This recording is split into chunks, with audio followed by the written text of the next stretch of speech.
நெய்யும் ஆயிலும் நம்ம மிக்ஸ் பண்ணி எடுத்து வச்சிருக்கோம். அந்த இதை சேர்த்துக்கலாம். இப்போ நம்ம நெய்யை ஊற்றிட்டோம். இதில் வந்து சில்லி பவுடர் நம்ம ஆட் பண்ணிக்கலாம். 3 பச்சை மிளகா போகிறேன்.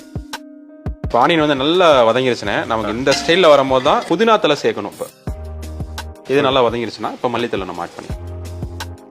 இந்த பக்குவத்தில் நம்ம வந்து சின்ன வெங்காயம் எடுத்து வச்சிருக்கோம். ரொம்ப நைஸா ஆட்டாம இடிச்ச மாதிரி.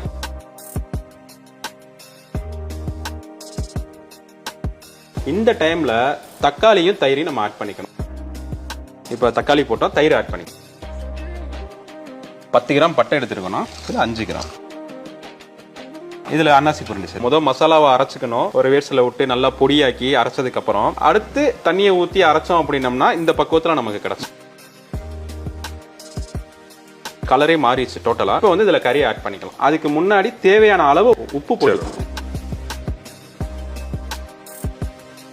மட்டன் எப்படி